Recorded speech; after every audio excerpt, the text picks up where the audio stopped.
Welcome to our discussion today of Roger Bacon, sometimes referred to as a martyr of free thought, or the English Abelard.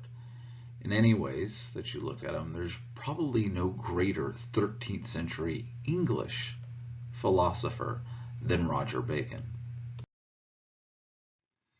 Throughout the Middle Ages, England is really second fiddle with the discussion of philosophy. The University of Paris is the university that addresses philosophy better than any other place in the world.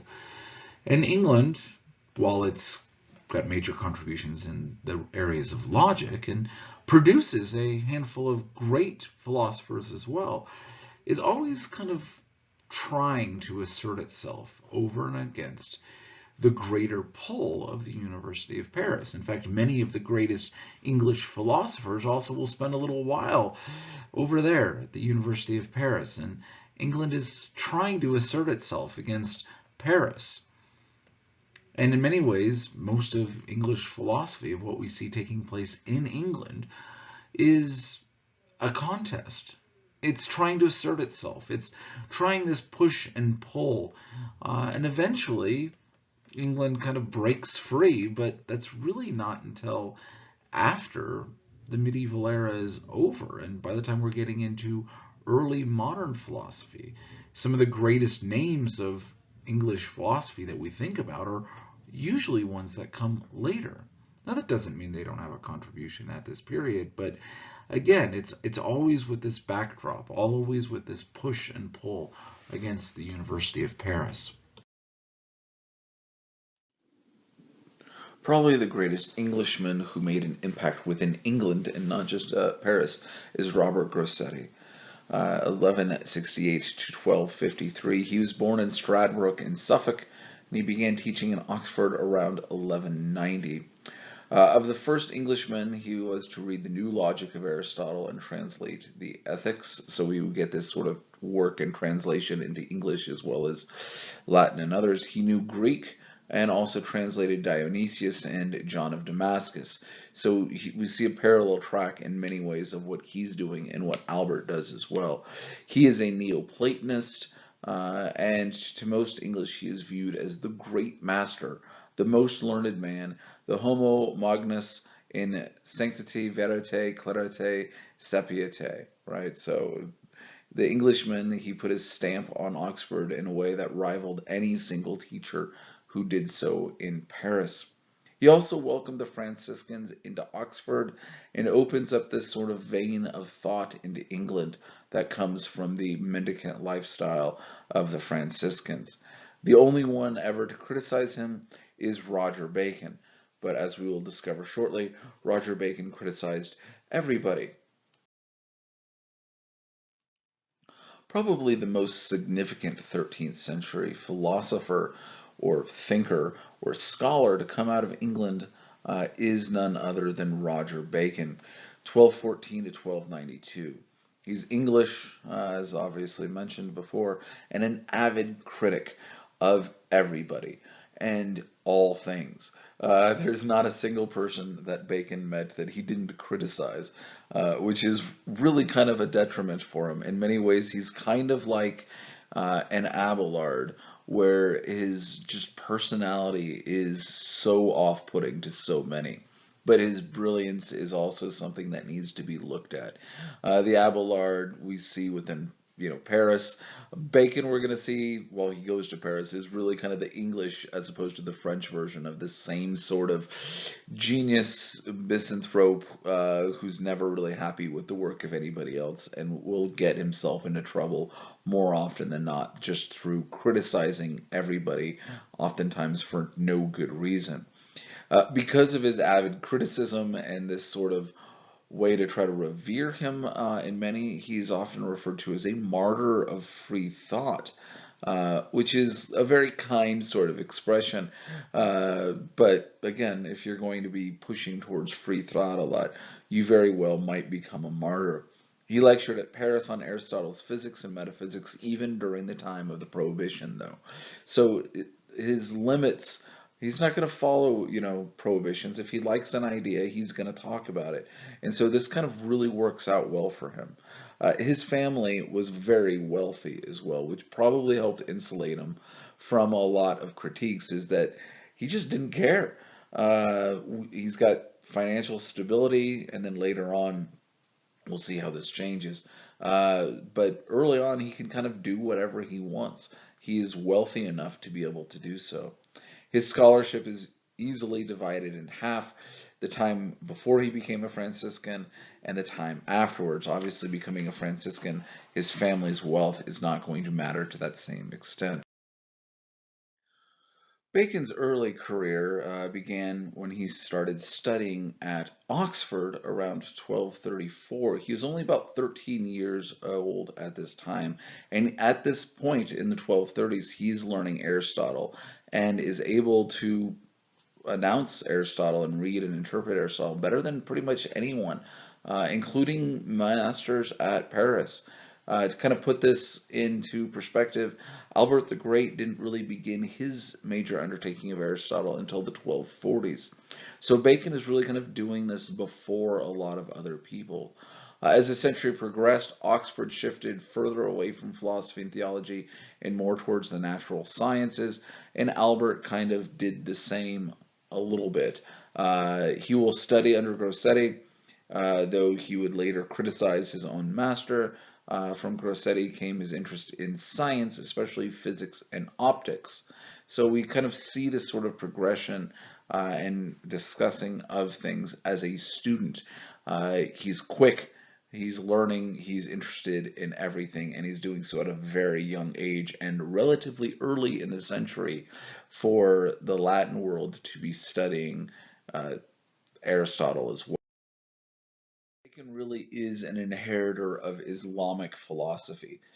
This is why he's able to be on the track a little earlier, is that these works made their way to England, where he's going to learn and study. He held that all creatures are composite, not simple. And this is really taken from Islamic and Jewish philosophy, largely through the works of Al-Farabi. He held that created beings are composed of matter and form, spiritual beings of spiritual matter and spiritual form, corporeal beings of corporeal matter, and then it would be a corporeal form. Right, we have these different parts involved with that. Simplicity is a divine attribute and incompatible with finite beings. So we see this clearly with Al-Farabi, who argue this as his reason to reject the incarnation. While Bacon is not going to reject the incarnation, he would hold that the divinity in its pure thought would, of course, be simple as well. An argument that will continue throughout the 13th century into the 14th century, and later on we'll discuss this with Gregory of Palamas and the discussion of hesychism and the notion of divine energies and essence as a different way of approaching God, but we'll look into that to the next section. He also, Bacon, held that notions of a universal memory coming from an agent intellect. We see this in his sentences 1-3. This is in addition to other types of memory that arise from the species and is gathered into the individual memory. So we see a lot of this notion that we're going to get of the agent intellect kind of holding the common memory of all, where we're going to learn from people like Avicenna and Averroes. We're going to see also within Bacon.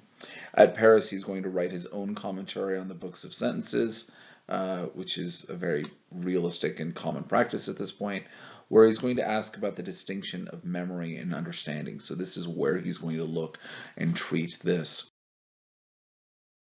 He is also an Aristotelian.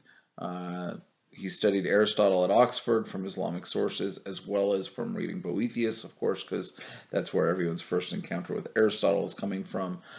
He believed that the study of Greek was the true key and meaning of Aristotle, that you need to do so from the original text. And he really liked the idea and championed the idea that you need to look at the original languages if you're wanting to understand what anyone is saying. And this is going to get him into trouble with others who are perfectly content just to read collections and commentaries in Latin instead of going to the original Greek. His interest on Aristotle was primarily the metaphysics, though, and looking at the issues of the composition of substances. As we already saw, his works deriving from Arabic and Islamic philosophy was kind of focused on this, and really this is his emphasis within Aristotle as well. He states that substance can be predicated neither of matter nor of form, but only of the compound which results in their union. So this is the idea, is that we're going to look at the union of how matter and form is going to be, and this is how we can study some things, and this is where we're going to look about it. Matter and form are not substance. Substance results from their union. Proceeding from above downwards through a hierarchy of being in order of increasing speciality, we have the genius generalissime, or the spiritual and corporeal forms that would exist from this. But this is where we get from substance. Really, substance is the union of things, and this is his solution from things. We have matter and form, and then the substance that we can address about. He also upheld notions of ens and esse, or exist and existence, that Boethius supported. They are components of being, yet they are not real components, only logical ones. There is a logical distinction between ens and esse, exist and existence, so they cannot be real components of a composite being. Bacon also addressed the notions of universals. He states a universal is nothing but a similarity of several individuals. Two things are needed for the individual. First is the absolute, which constitute his essence, which we can say this man is made of soul and body. The second is that which resembles another man. This is his universal, which exists only in the mind. So we're going to see very much Bacon and connections with notions of Abelard, even with his treatment of universals. Again, very similar sort of track and mind and personality. His effort was not to harmonize Aristotle and Augustine, but rather to address the issues as he understood them. And this is also where he is rather different than many of our other thinkers who are trying to really kind of fit Aristotle and Augustine together, and maybe even preserve this through the lens maybe of Anselm, as we've addressed. But really, Bacon just doesn't care. He wants to look at things and understand things as they are. He's not trying to preserve one system of thought for another. And so this becomes an important understanding here for Bacon. He ends up going off to Paris around 1240, where he's going to lecture on the banned books of Aristotle. Again, Bacon just doesn't care. He was shocked that most of the faculty refused to read Aristotle or anything else in its original language other than Latin, largely probably because most of the faculty didn't know Greek, or were not as familiar with Greek and comfortable with it. But Bacon sees this as his strength and their weaknesses. He believed that to know any author, you must read them in their original language.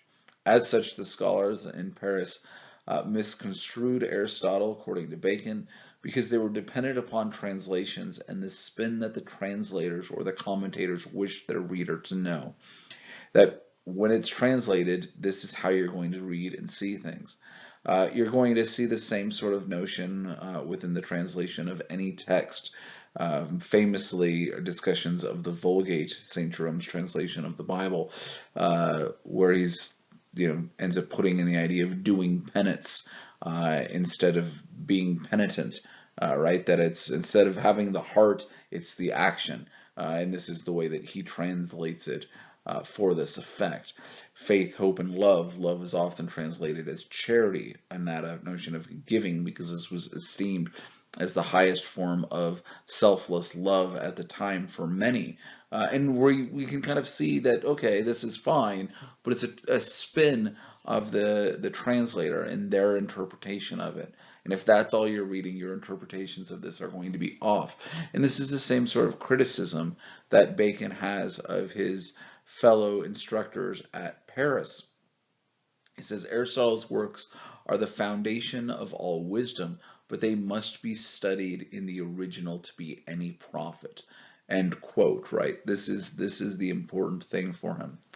Paris also spent all of its energies on philosophy and not on any natural sciences, which Bacon was inclined to do as well. He said that the university was more concerned with word games of the scholastics, particularly Alexander of Hales, than to investigate the world as it actually is. Really, Bacon is a bad fit for Paris. And he'll receive his degree in theology in 1247 and nearly immediately go back to Oxford. He didn't really want to be in Paris at this time. Here he's going to study theology under Grossetti at Oxford in 1247, and he held that knowledge of the Bible in the original Greek is the true foundation for a fruitful study of theology. Then he decided to focus more on natural sciences than theology. He didn't like as much the emphasis on the word games of the scholastics. And this is possibly also due to his affinity of Aristotle's works on natural philosophy and metaphysics, more than kind of what he saw people spending their time on at Paris. So he will go back to Oxford at this point. As we've already seen over and over again, Bacon really had a desire to understand the world. And this wasn't just in a philosophical sense, but in a scientific way as well, which is seen as natural philosophy, and as it were. And he tried to spend most of his career explaining how everything worked. And this included the natural world. A lot of his early work was involved with scientific and experimental works as well. He had a reputation even for necromancy, so even trying to address the things with the dead. He was very interested in astronomy and is accredited as a result of his interest with astronomy with the development or inventing of the telescope. He likely didn't do this, but is often accredited as such. He also had other writings that anticipated airplanes, which is seen as remarkable in the 20th century when people look back to Bacon and kind of the work that he did, kind of anticipating how that would work. He also is accredited often by many as the inventor of gunpowder. This is likely not the case, but again, it's part of the little cult of Bacon that grows around his scientific study, is that he's getting inventions kind of thrown back to him as oh yeah, everyone knows that Roger Bacon invented the telescope and gunpowder, even though he likely didn't do either. But again, it's that sort of thought and the sort of lore that grows up around his contribution about what he was able to do. What's really interesting is that Bacon kind of stops a lot of this for one reason or another. We don't know why his scientific study he wanted to kind of stop or cease or put aside at some point in the mid to late 1240s or even as late as the 1250s. But he does. He kind of sets this stuff aside. We don't see a real clear reason why. But we do see a definitive shift in his life and what he's going to do in a moment when he becomes a Franciscan. Bacon will become a Franciscan somewhere between 1245 and 1257, either at Paris or more likely at Oxford. Why is completely unknown. It's possibly due to an affinity of Grossetti, but he criticized him a lot. But again, Bacon criticized everyone. It could have been a desire for true repentance.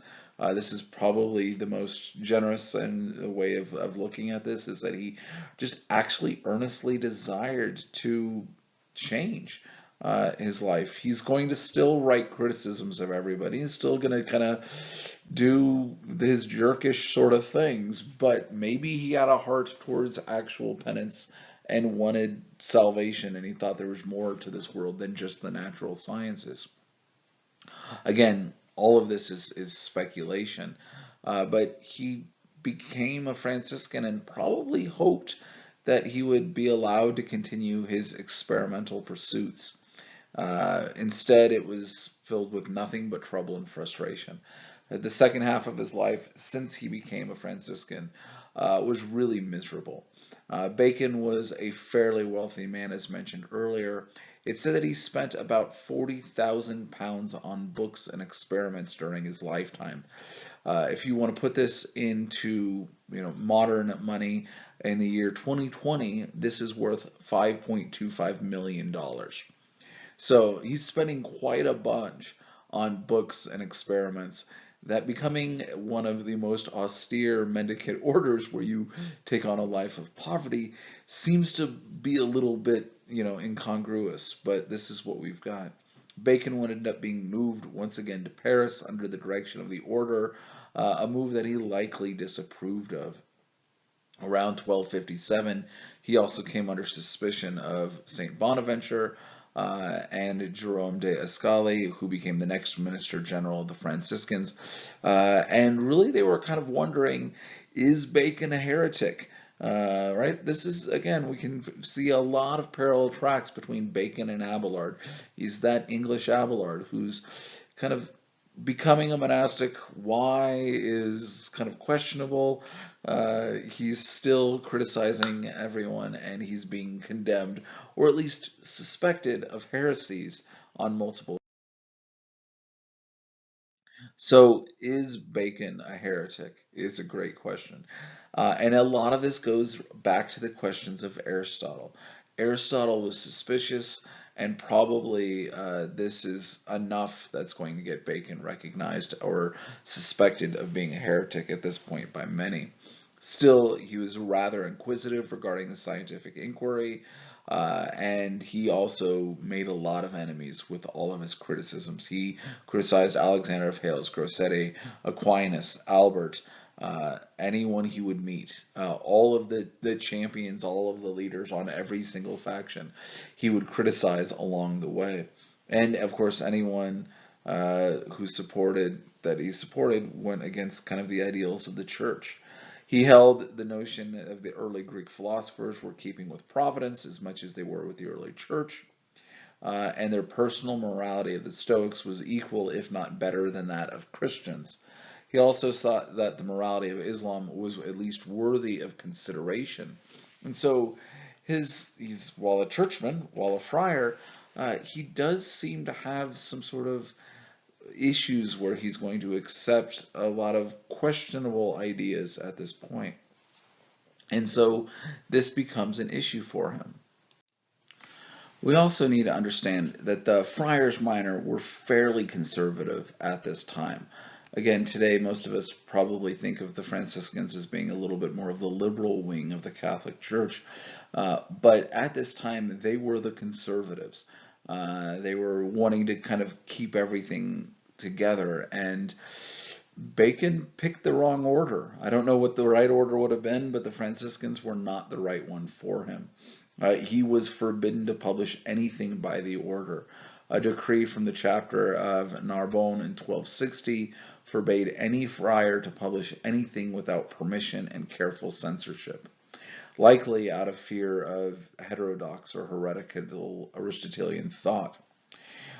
Now, he does have a few friends, and one of Bacon's friends is Pope Clement IV, who knew of Bacon before he became the Pope, and he sent him a letter in 1266 instructing him to write without delay and with all possible secrecy, without regard to any contrary precept of your superiors or constitution of your order. Right, so we get the Pope here writing a letter to Bacon saying, write everything down. I don't care what the order says. I'm overwriting them.